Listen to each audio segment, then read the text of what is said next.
Hello viewers, আসসালামু আলাইকুম। আপনার জাতীয় পরিচয়পত্রে যদি কোনো প্রকার ভুল থাকে, সেই ভুল সংশোধনের জন্য কিন্তু এখন থেকে আপনি অনলাইনে ঘরে বসেই কিন্তু আপনি নিজেই অ্যাপ্লিকেশন করে ফেলতে পারবেন। তো কিভাবে আপনারা অনলাইন অ্যাপ্লিকেশন করবেন একদম প্র্যাকটিক্যালি আমি আজকে আপনাদেরকে দেখাবো। তো একদম অ্যাপ্লিকেশন থেকে শুরু করে আপনাদের ডকুমেন্ট সাবমিট প্লাস কিভাবে আপনারা সংশোধনীয় ফি পরিশোধ করবেন সে সবই নিয়ে কিন্তু থাকছে আজকের এই ভিডিও। তো আশা করি ভিডিওটি আপনারা স্কিপ না করে সম্পূর্ণ দেখবেন। আর মূল ভিডিও শুরু করার পূর্বে আপনাদের কাছে একটি রিকোয়েস্ট থাকবে, ভিডিওটি ভালো লেগে থাকলে অবশ্যই একটি লাইক করে দেবেন, আর চ্যানেল নতুন হয়ে থাকলে অবশ্যই চ্যানেলটিকে সাবস্ক্রাইব করে রাখবেন। তো চলুন আর কথা না বাড়িয়ে সরাসরি মূল ভিডিও শুরু করা যাক।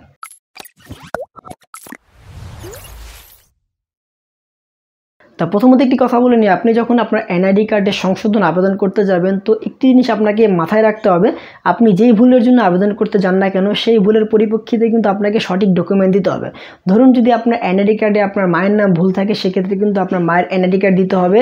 আপনার মায়ের এনআইডি কার্ড না থাকলে আপনার ভাই বোনের এনআইডি কার্ড দিতে হবে, ওয়ারিশান সনদ দিতে হবে, আপনার জন্ম সনদ লাগবে, আপনার স্কুল সার্টিফিকেট লাগবে। ঠিক এরকম কিন্তু প্রত্যেকটা ভুলের প্রেক্ষিতে কিন্তু কিছু না কিছু ডকুমেন্টের প্রয়োজন পড়বে। ডকুমেন্ট ছাড়া কিন্তু আপনি যতই অনলাইনে সংশোধন আবেদন করেন না কেন আপনার কিন্তু কাজ হবে না। অবশ্যই মনে রাখবেন, আপনার ভুলের পরিপ্রেক্ষিতে সঠিক ডকুমেন্ট দিয়ে যদি আপনি অনলাইন অ্যাপ্লিকেশন করতে পারেন তাহলেই কিন্তু আপনার এনআইডি কার্ডটি সংশোধন হয়ে যাবে। তো কী ডকুমেন্ট লাগবে, কোন ভুলের প্রেক্ষিতে কী ডকুমেন্ট লাগবে সেই নিয়ে কিন্তু একটি আমার পরিপূর্ণ ভিডিও আছে। ভিডিওটা কিন্তু একটু লেন্দি ভিডিও, সেই ভিডিও যদি আপনারা সম্পূর্ণ দেখেন তাহলে একদম A to Z একদম ক্ষুদ্র ভুল থেকে শুরু করে মাঝারি ভুল বা বড় ধরনের ভুল, সমস্ত ভুলের পরিপ্রেক্ষিতে আপনি কী ডকুমেন্ট সাবমিট করলে আপনার কাজটি হতে পারে সেই সবই নিয়ে কিন্তু আমার একটি অলরেডি ভিডিও করা আছে। আমি তো ওই ভিডিও লিঙ্ক কিন্তু এই ভিডিও ডিসক্রিপশন বক্সে দিয়ে দিব, সেই ভিডিও দেখে কিন্তু আপনারা জেনে নিতে পারবেন যে আপনার ভুলের প্রেক্ষিতে আপনার কী ডকুমেন্ট সাবমিট করতে হবে। তো এখন আসি আমরা যে কীভাবে আপনারা অনলাইনে অ্যাপ্লিকেশন করবেন। তো অনলাইন অ্যাপ্লিকেশন করার জন্য আপনাকে সর্বপ্রথম আপনার এনআইডি কার্ডের ওয়েবসাইট আপনাকে যেতে হবে। তো ওয়েবসাইটের লিঙ্ক আমি ভিডিও ডিসক্রিপশন বক্সে দিয়ে দিব, এখান থেকে আপনারা কালেক্ট করে নিতে পারবেন। তো ওয়েবসাইটে আসার পর আপনাকে আপনার অ্যাকাউন্টটি রেজিস্ট্রেশন করতে হবে। তো কীভাবে আপনার অ্যাকাউন্টে লগ ইন করবেন সেই নিয়েও কিন্তু একটি ভিডিও আছে, সেই ভিডিও লিঙ্ক কিন্তু এই ভিডিও ডিসক্রিপশন বক্সে দেওয়া থাকবে, সেই ভিডিও দেখে কিন্তু আপনার অ্যাকাউন্টে লগ ইন করতে পারবেন। তো আমি অ্যাকাউন্টে লগ ইন করার প্রসেসটা দেখাচ্ছি না, জাস্ট সিম্পলি আমরা আমাদের সরাসরি মূল অ্যাকাউন্টে চলে যাচ্ছি। মানে অ্যাকাউন্ট লগ ইন করার পর যে ওভারভিউটা দেখতে পাচ্ছেন সেই ওভারভিউটা আমি আপনাদেরকে নিয়ে যাচ্ছি। তো আপনার অ্যাকাউন্টে আসার পর দেখুন এখান থেকে আপনারা প্রোফাইল নামে একটি অপশন দেখতে পাচ্ছেন, সেই প্রোফাইল অপশানে অ্যাট ফার্স্ট ক্লিক করবেন। ক্লিক করার পর দেখুন আপনি আপনার প্রোফাইলের সমস্ত তথ্য কিন্তু এখান থেকে দেখতে পাবেন। ঠিক আছে, আপনার নিজের নাম, বাবার নাম, মায়ের নাম, A to Z সমস্ত তথ্য কিন্তু ওই প্রোফাইলের মধ্যেই দেখতে পাবেন। দেন আপনি যখন কোনো কারেকশন করবেন তো কারেকশন করার জন্য একদম উপরে এডিট নামে একটি অপশন আছে, এডিট অপশানে ক্লিক করবেন। ক্লিক করার পর দেখুন সেম ওভারভিউটা আবার চলে আসবে। এখন আপনার যে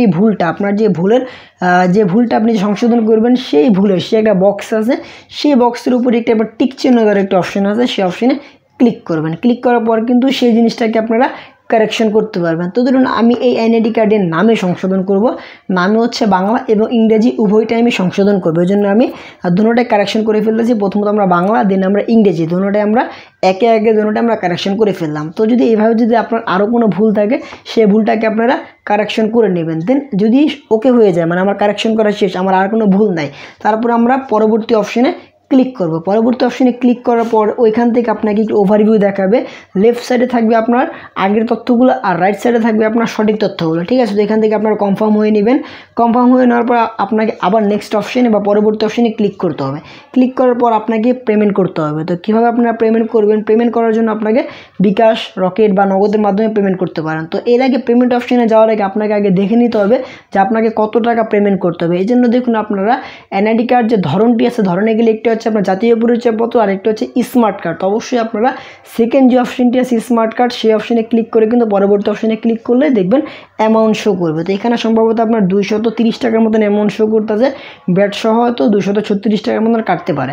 তো দেখুন এখানে হয়তো বা 230 টাকা শো করতেছে, বাট আপনার ক্ষেত্রে এর থেকে কমও দেখাইতে পারে, এই অ্যামাউন্টও দেখাইতে পারে বা বেশিও দেখাইতে পারে। তো দেখুন এনআইডি কার্ড সংশোধনের 3 ধরনের অ্যামাউন্ট রয়েছে। একটি হচ্ছে আপনার 115 টাকা, একটি হচ্ছে 230 টাকা, আর একটি হচ্ছে 345 টাকায় 151 টাকা যাবে। তো দেখুন কোন ক্ষেত্রে কত টাকা যাবে। যেমন তো আপনার রক্তের গ্রুপে চেঞ্জ থাকে বা আপনার জন্মস্থান চেঞ্জ থাকে, সেক্ষেত্রে কিন্তু আপনার অন্যান্যতে যাবে, সেটার ফি কিন্তু খুবই কম। আর যদি আপনার নিজের নামে সংশোধন থাকে বা বয়সে সংশোধন থাকে, সেক্ষেত্রে কিন্তু 230 টাকা পাঠাতে হবে। আর যদি আপনার নিজের তথ্যের পাশাপাশি যদি আপনার বাবা মায়ের নামে হাত দেন, তাহলে কিন্তু অ্যামাউন্টটা বেড়ে যাবে। অ্যামাউন্ট তখন হবে 351 টাকা, মানে ব্যাট সহ। তো যাই হোক, ওইখান থেকে আপনাকে অ্যামাউন্ট দেখাবে যে আপনাকে কত টাকা পরিশোধ করতে হবে। দেন আপনাকে পেমেন্ট করার জন্য সর্বপ্রথম আপনাকে বিকাশ অ্যাকাউন্ট লগ ইন করতে হবে। বিকাশ অ্যাকাউন্টে আসার পর আপনারা পেবিল নামে একটা অপশন দেখতে পাচ্ছেন, সেই অপশনে ক্লিক করবেন। ক্লিক করার পর একটুখানি স্ক্রল করে নিচে নামবেন, এনআইডি সার্ভিস নামে একটি অপশন পাবেন। এই অপশনে ক্লিক করবেন। ক্লিক করার পর দেখুন এখান থেকে আপনার এনআইডি কার্ড সংশোধন ধরন, এখানে কিন্তু বেশ কিছু ধরন লেখা আছে। তো এখান থেকে আপনারা যে একদম অতি ফাস্ট তথ্য পরিবর্তন যে অপশনটি আছে, সেই অপশনে ক্লিক করবেন। আর কারো যদি অন্যান্য তথ্য বা যদি হারিয়ে যায় উত্তোলন করতে চান, সে সবই কিন্তু অপশন এখানে আছে।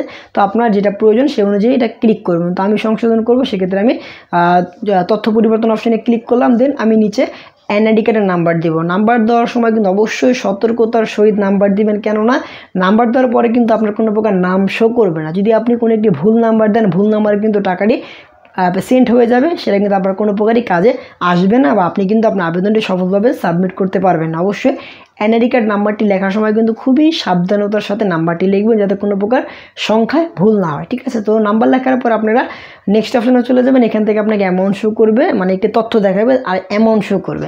তো অ্যামাউন্ট ঠিকঠাক থাকার পর আপনি আবার নেক্সট অপশনে ক্লিক করবেন। ক্লিক করে আপনি পিন নাম্বার ইনপুট করে কিন্তু পেমেন্টটি সম্পূর্ণ করতে পারবেন। তো পেমেন্টটি সম্পূর্ণ হয়ে যাওয়ার পর আপনি আবার ওয়েবসাইটে চলে আসবেন। ওয়েবসাইটে আসার পর নেক্সট অপশনে ক্লিক করবেন। দেখুন পেমেন্টটিও আপনার টিক চিহ্ন চলে আসছে, মানে আপনার 3টা স্টেপ কমপ্লিট হয়ে গেছে। দেন আপনাকে চতুর্থ স্টেপে এসে আপনাকে ডকুমেন্ট সাবমিট করতে হবে। তো আমার এই যে ভুল, যে নিজের নামে শুধু ভুল, সেক্ষেত্রে আমার যে ডকুমেন্টের প্রয়োজন পড়বে সেটি হচ্ছে বার্থ সার্টিফিকেট এবং কার হচ্ছে একটি একাডেমিক সার্টিফিকেট। তো এই দুইটা ডকুমেন্ট দিয়ে কিন্তু এই সংশোধনটি হয়ে যাবে। যদি এই এনআইডি কার্ডে যদি অন্যান্য কোনো ভুল থাকতো, যদি পিতামাতার নামে ভুল থাকতো, তাহলে কিন্তু পিতামাতার এনআইডি কার্ড লাগতো। পিতামাতার এনআইডি কার্ড না থাকলে আরও কিন্তু অন্যান্য ডকুমেন্ট লাগতো। তো আমি ফার্স্টেই বললাম যে কী কী ডকুমেন্ট লাগবে, সেই নিয়ে আমার ভিডিও আছে, সেই ভিডিও আপনারা দেখলে কিন্তু বিষয়টা ক্লিয়ারলি বুঝতে পারবেন। তো যাই হোক, এখান থেকে আমার যে ডকুমেন্টগুলোর প্রয়োজন সেই ডকুমেন্টগুলো আমি সাবমিট করে দিচ্ছি। তো আপনারা দেখতেই পাচ্ছেন যে কীভাবে আমি ডকুমেন্টগুলো সাবমিট করতে যাই, সেম প্রসেস আপনারা ডকুমেন্টগুলো সাবমিট করবেন। তো ডকুমেন্টগুলো আপলোড হয়ে যাওয়ার পর একদম উপরে দেখতে পাচ্ছেন যে সাবমিট নামে একটা অপশন দেখতে পাচ্ছেন, যা সাবমিট অপশনে ক্লিক করলেই কিন্তু আপনার অ্যাপ্লিকেশনটি সাকসেসফুলি সাবমিট হয়ে যাবে। এখন যে আমি অ্যাপ্লিকেশনটি করেছি, অ্যাপ্লিকেশনে আমি প্রিন্ট কপি ফর্মটি কোথায় পাবো? দেখুন, ফর্ম পাওয়ার জন্য আপনাকে আবার প্রোফাইল অপশনে ক্লিক করতে হবে। প্রোফাইল অপশনে ক্লিক করার পরে একদম উপরে দেখুন ডাউনলোড নামে একটি অপশন দেখতে পাচ্ছেন। সিম্পলি অপশনে ক্লিক করলে কিন্তু আপনার যে আবেদন ফর্মটি আছে সেই ফর্মটি আপনারা পেয়ে যাবেন। সেই ফর্মের মধ্যে আপনি কি ভুল ছিল, কি সঠিক আছে এবং কী আপনি ডকুমেন্ট সাবমিট করেছেন এবং একটি ট্র্যাকিং নাম্বার সবই কিন্তু সেই ফর্মের মধ্যে দেওয়া থাকবে। অবশ্যই কিন্তু ফর্মটি আপনাকে যত্ন সহকারে রেখে দিতে হবে। তো এই হচ্ছে এনআইডি কার্ড সংশোধন করে একদম প্র্যাকটিক্যালি আমি আপনাদেরকে দেখিয়ে দিলাম যেই নিয়মে আপনাকে এনআইডি কার্ডটি সংশোধন আবেদন করতে হবে। তো আশা করি আপনার বিষয়টি ক্লিয়ারলি বুঝতে পেরেছেন। যদি এই বিষয়ে কারো কোনো কোশ্চেন থাকে বা কেউ যদি কোনো কিছু না বুঝে থাকেন, অবশ্যই আমার কমেন্ট সেকশনে জানাবেন। আর যদি ভিডিওটি ভালো লাগে থাকে অবশ্যই একটি লাইক করে দেবেন, আর চ্যানেল নতুন হয়ে থাকলে অবশ্যই চ্যানেলটিকে সাবস্ক্রাইব করে রাখবেন। তো দেখা হবে পরবর্তী ভিডিওতে। এই মতো ভালো থাকবেন। আল্লাহ হাফেজ।